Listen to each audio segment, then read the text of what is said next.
Welcome to News 5 Everywhere.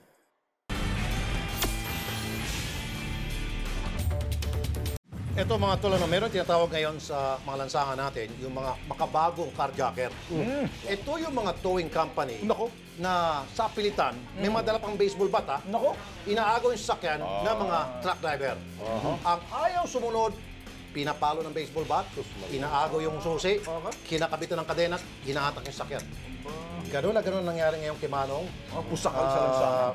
Boss, magandang hapon po sa inyo, Mr. Christopher Diosdado. Sa ano inatak yung sasakyan? Yung sasakyan ko po, nakaparada po dito sa may MC Market po dahil may pesto po kami. Anong syudad po? Dito sa may Balintawak Market, Quezon City Quezon po. City. Okay. Ngayon po, dahil nililigpit ko yung aking mga banyera po para pauwi na po kami. Okay. So ngayon, may tumawag po na may towing. So, tumakbo ako, pumunta ako dun sa binuksan ko yung pintuan ng sakyan ko, pinaandar ko. Tapos nakita yung towing, bigla na lang umatras, inangklaan. Sabi ko, bakit nyo naman itowing ba? Nandito naman ako, maandar naman yung sasakyan ko. Ang sabing gano'n, bumaba ka ng manong yan, gusto mo hindi matuloy na, hindi kita tutuluyan, Makipag-usap ka lang sa akin. So ngayon, dahil maganda naman yung kanilang pakiusap, bumabaho ako. Pagbaba ko, bigla na lang sumampa yung isang driver, tapos sinenyasan na yung towing. Larga. Tapos hinagis tong papel. Hinagis ako yung papel. Sige, nasa kabilang linya po, excuse me, si Minister Richard Irenea, ang may-ari ng Compact Towing Representative. Mr. Richard Irenea, magandang hapon po. Mr. Richard Irenea? Yes, sir. Good afternoon po. Sir, live po tayo sa T3. Si Rafi Tulfo po ito kasama si Tol Ben sa Tol Erwin. Sir, alam nyo ba, sir, na yung Quezon City ay tinagurian na ngayon tow-free zone? Yan po, galing mismo sa Quezon City Hall. Bakit po kayo pumapasok ng teritoryo na hindi dapat? Tulad ng Quezon City na bawal.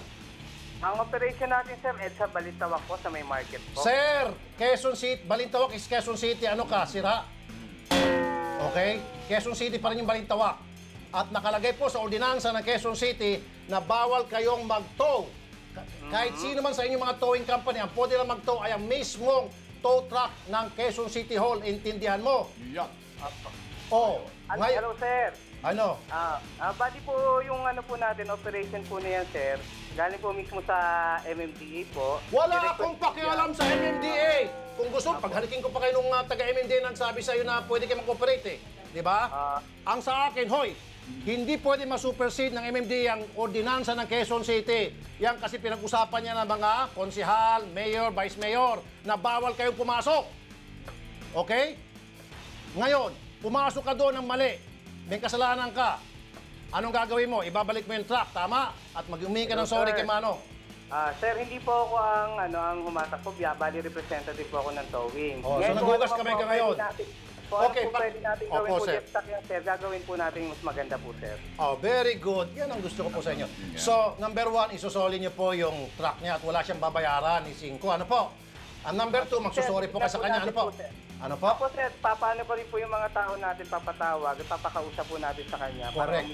Ang gagawin niyo po, pagsabihan niyo yung amo ninyo na bawal pala tayo sa Quezon City na mag-tow.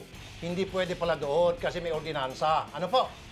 Sir, coordinated na lang po siguro ng MMDA tsaka ng Quezon City kasi sir, kami po sa towing. Wala. Okay. Isa. Talagang gusto mong mapagalitan pa, no? Okay, nung mag-tow ba kayo, may kasama kayong representative ng MMDA? Po natin ang mga escort po doon ng MMDA. Hindi nga, sagutin mo ang tanong ko, hirap sa'yo nilalayo mo May kasama ba kayong traffic? Meron po. Okay, nasaan yung ticket ng traffic enforcer? Nasaan? Hindi po traffic enforcer, sir, mga escort po. Hindi pwede scope. Hindi, dapat yun, kung talagang meron kayong authority galing sa MMDA na mag-tow, kinakailangan kasama yung traffic enforcer ng MMDA na may paniket at titikitan siya kapalit ng pagtotow, naintindihan mo? Alam mo naman na maliit kayo Huwag ka na kasing umirit pa. Ikaw tuloy na papagalitan, dapat ang pinapagalitan ko yung amo mo umirit, boss. Kumbaga sinasabi ko lang po kung ano pwede natin maitulong na nga lang dyan sa driver. Sige po. Kung kailangan may pagtalo naman po na, sir, ako po, gagawin ko na lang po anong maganda. Sige, sir. Kung ganun, sir, maganda palang usapan natin ngayon dahil masusoli na po yung truck ni Manong. Ano po?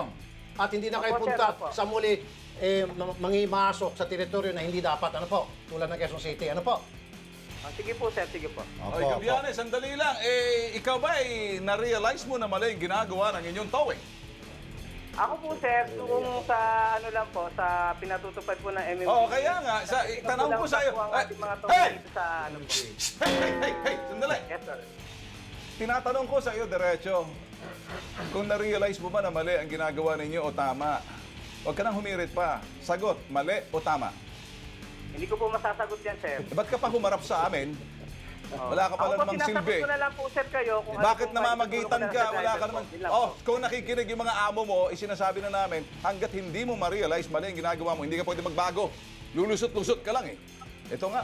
Alam mo, Richard, si Erwin Tulfo ito, Richard? Yes, sir. Oo, ganito na lang ang siste niyan. Alam mo, itong hindi naman lahat ng trabaho ninyo ay mali na sinasabi namin. In this case, itong dito kay Mang Antonio, mali ho yung tao ninyo. Mas maganda pa, itikom mo na lang bibig mo at sabihin mo, yes sir, paimbestigan ho namin yan, ibabalik ho namin. Yan. Yan lang ho gusto eh, high blood din pa ninyo si Tol Rafi at saka si Tol Ben. Ay, hindi ako. Saka Kaya nga po, sir, yun all ang you mga have to sinabi say ko is na lang we're sa sorry. inyo. Sige, we will have it investigated. We will return the truck. Para period. Tapos na tayo. Umahabang Yes, sir. oras, Yes, 30 minutos lang itong programa namin. Ayun. Apo. Sige, larga. Anyway, lastly, Mr. Richard, thank you for being sport. At sinagot niyo po yung tawag namin. Thank you. Apo, sir. Okay Thank you for naman. being a sport. Richard, I love you. Okay, so Richard so sorry mo na yan. Okay, ngayon naman kausapin natin yung taga-MMDA. Nasa linya po natin telepono si Giovanni Rivera, ang Deputy for Towing Operations ng MMDA. Sir, Deputy, Yes, Mr. sir. Rivera. Sir, pag meron po bang idinadala sa inyong garahe, sa Ultra, yung mga towing company, iniimbestigahan nyo ba kung paano po yung ginawang pagtow, kung yung ba'y legal, so forth and so on? Meron ba kayong ginagawang pag-uusisa man lang, sir? Yes, sir. Meron po aming ginagawa pong investigation dyan, sir. First of all, sir, inaayos po namin kung saan po galing yung attack. Aha. At Ganon. illegal parking. Oh, okay. So alam niyo po pala, yung truck na tino at nasa inyong ano ngayon, nasa inyong poder. accounting, Yung kay Mr. Christopher, sa Quezon City po, kay Alex. Galing po sa Quezon City. Tama? Yes, sir. Galing po Quezon City dahil meron pong illegal parking operation. Okay. At alam niyo naman pala na may ordinansa sa Quezon City na bawal po mag-tow nang hindi po tow truck ng Quezon City ang ginagamit. Alam niyo po ba 'yon? Yes, sir. Ba't mo tinanggap kung alam mo? Oy! Teka muna. Mukhang semplang. Yes, sir. Tanggap po namin yan, sir, kasi meron pong under provision po para po sa illegal parking. So, di ba sabi mo kanina, iniimbestigahan nyo muna kung saan ang galing, paano nagtow. Alam mo pala, na bawal sa Quezon City magtow, ang pwede lang magtow ng mga sasakyan sa Quezon City ay Quezon City Tow Trucks, Quezon Yes, City sir. Hall. Yes, sir. Ito po, meron po kasing meron po tayong memorandum na pwede rin po yung MMDA tow truck. No. That's not the truck of MMDA. Yan po ay naka-credit lamang sa inyo. Okay? Huwag ka na kasing umilit pa, sir. Ang gawin mo na lang, sir, next time, maging maingat na kayo, sir, para hindi kayo mabutasan. Kasi, sir, para sa akin, sorry, sir, diretso ko magsalita. Ang sa akin dito, siguro, sir, may nangungumisyon sa mga towing company na nagtutow ng illegal sa mga lansangan sa taga-ultra. Commission. Alam po, sir, marami dyan sa inyo, hindi po kayo, huwag kayo maging guilty. Pag kayo nag-react, guilty kayo. Marami sa inyo dyan, mga commissioner. Dahil yung pa nga taga-Bureau of Customs. Kaya konsumisyon naman si Tolentino, si Francis. Dahil, sir, kapag hindi po natigil yan, sir, sa maniwala po kayo sa hindi, ipaparating namin ito kay Chairman Tolentino. Nako! At meron talagang malalatigo, sir. Naku, may konsumisyon. Okay, sir? Konsumisyon niya. Ito lang po, sir. Papunta niya lang po si Mr. Antonio oo. sa compounding, sir, tomorrow. Opo. Release na lang po natin yung kanyang owner. Tama po ba, sir? Opo, tama, sir. Isang na lang po, sir. Isang hirit na lang, sir. Sa illegal towing na sinasabi Thank you po. Mr. Antonio. Okay, at least, sir, thank you po sa inyong katapangan at pag-admit ng kamalian Yan. nung towing company at bihira yung sa mga tao na tinatanggap yung kasalanan. Now, sir, yaman din na matapang na kayo, dagdagan yung katapangan nyo. He deserves an apology. Mag-apologize po kayo sa kanya. Para doon. Wala na. Ayaw niya mag-apologize. Sige na.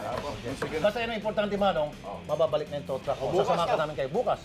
Libre. Anong oras po, sir? First thing in the morning. Umaga. Gusto ko 6 o'clock. Be sure to come back. News 5 everywhere. Copyright 2013.